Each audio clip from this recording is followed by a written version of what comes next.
In 2017, Conor McGregor shocked the fighting world by announcing that he would have a professional boxing match against Floyd Mayweather. McGregor was at the top of his game, and Mayweather was at the end of a 50-win undefeated career. Many people wondered how Conor would adopt to the boxing rules and if he could manage without using MMA-style takedowns and submissions. The main goal for this enterprise was, of course, money. And this freak show fight brought many curious eyes to see how an MMA fighter would fare against a boxer. In a lot of ways, this reminds me of the freak show fight we had in rugby back in the 90s. The clash of the codes. It was Bath against Wigan, both playing each other's games and breaking down a lot of barriers in the process. Before we start, guys, thank you so much for giving an American like me your time and support. If you like these videos, please subscribe and consider hitting that like button. Let's go. So y'all probably know the story. In 1895, the majority of the rugby clubs in the north of England broke away from the Rugby Football Union to create an opposing union, later renamed Rugby Football League. It was formed by Northern English working class people wanting to get compensated for playing rugby. They weren't looking to get rich, they just couldn't support their rugby lifestyle without pay like the middle class players in the South. Rugby Union did their best to squash rugby league. Anyone playing rugby league was banned from ever playing rugby union, and sometimes so little a crime as to even associate with someone from playing rugby league could cause a lifetime ban. Well, that all changed on the 26th of August 1995. The Great Wall of Rugby was torn down. The International Rugby Board declared that rugby union was an open game and removed any and all restrictions on payments or benefits to those players playing the game. Lee and Josh from the Blood and Mud podcast summed up the uniqueness leading up to this event. But this was it's weird to think about how controversial this all was at the time, looking back. Because now, it's happened since, and it's just a bit of a weird curio. But this was the first time that League and Union had been able to cooperate in any kind of notable way for 100 years. Well, put it this way. If Bath had played this game, the Rugby League game was first on the 8th of May, 1996. Yes. If Bath had played this game the year before, in May 1995, every single one of the Bath squad that played would be banned from Rugby Union forever. Yes. In 1996, the dominant Rugby Union team in England was Bath, or Bath. Yeah, American accent problems. They ruled over the somewhat undefined English Rugby Union system. This included 10-team National Division 1 or Courage League titles. League for Union. Anyway, in 1987, they had won 6 Courage League titles, and since 1972 had won 10 Anglo-Welsh Cups. They provided a large number of players to the English national team, including newly appointed captain Phil de Glanville. In the north, Wigan was the dominant English Rugby League team. Wigan had won the last RFL championship before it became the Super League. This was their 7th consecutive title. They had won 8 consecutive Challenge Cup titles too before their loss in 1995. Wigan as well provided a significant number of players to the Great Britain national team. So many people considered it inevitable that the two codes would clash when it came acceptable or legal to do so. And the inevitable did happen in January of 1996 when the announcement was made that both teams would play each other's codes in a 2-game series. Needless to say, both controlling bodies were none too thrilled about the proposed encounters.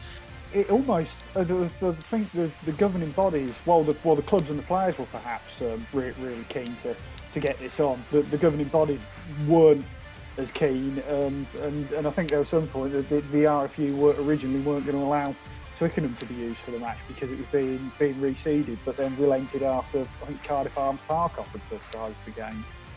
The games were planned to be played in May of 1996, which would be the end of the Union season, but near the start of the season for League.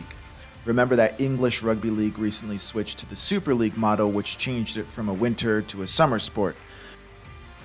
The League game was played on the 8th of May 1996. Bath came into this match much more tired than Wigan. They finished the Pilkington Cup only 5 days previously and were at the end of a hard-fought winning season. They had little time to prepare. Phil de Glanville recalled the events leading up to the league game, which consisted of playing just one warm-up match against the lower division South Wales and getting drunk after winning their championship. We were all hungover and knew we were in big trouble. Until then, we had focused on the Courage League and Pilkington Cup. I would say it is the only match I had ever been scared of in the changing room beforehand because we were so underprepared and uncomfortable about what was going to happen.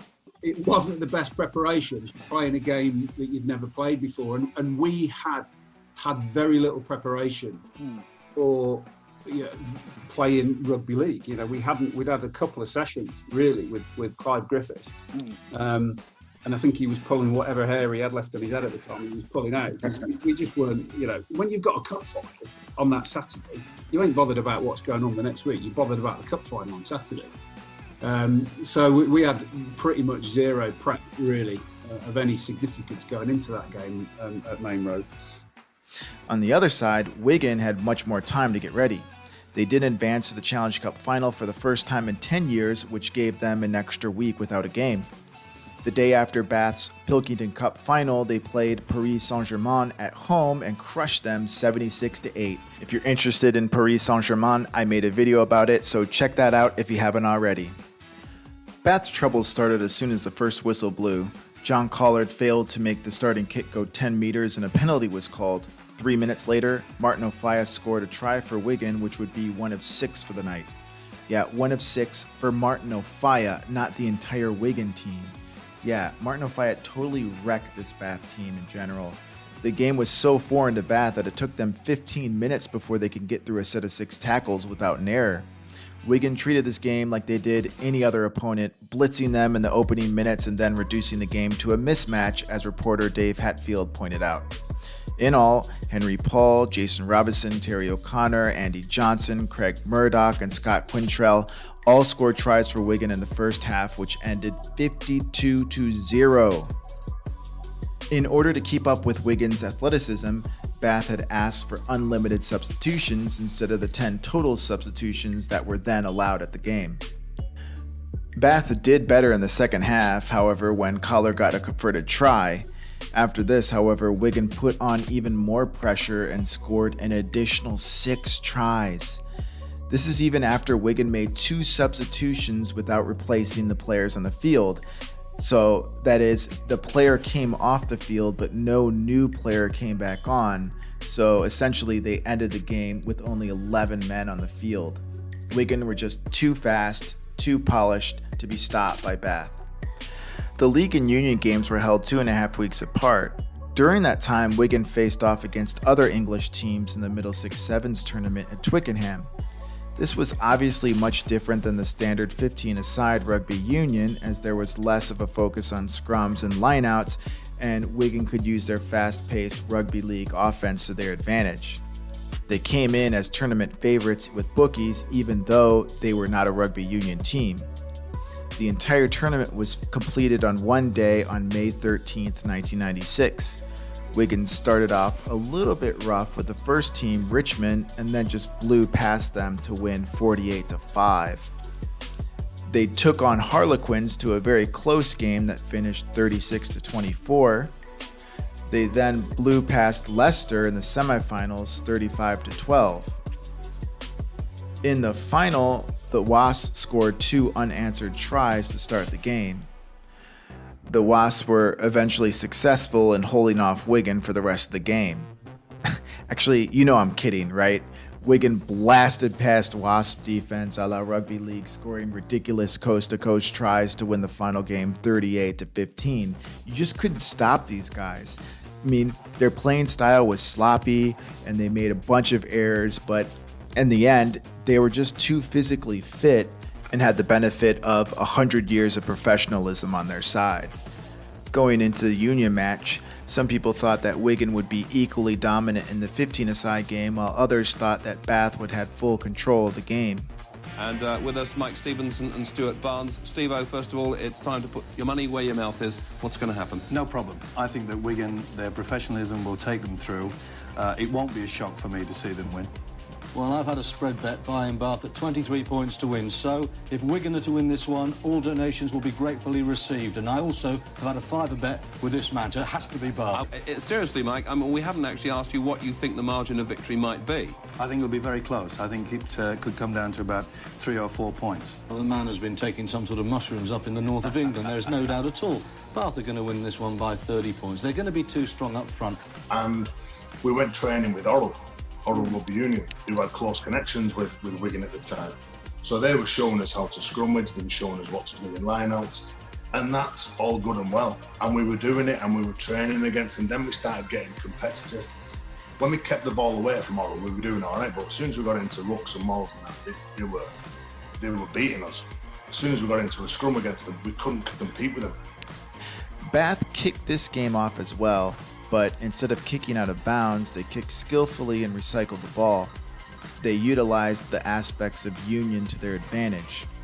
Wigan's unfamiliarity with a contested scrum is what led to Bath's first try, a penalty try as the first score. Bath did so well that Wigan wasn't even able to handle the ball on Bath's side of the field until 18 minutes of the game had passed.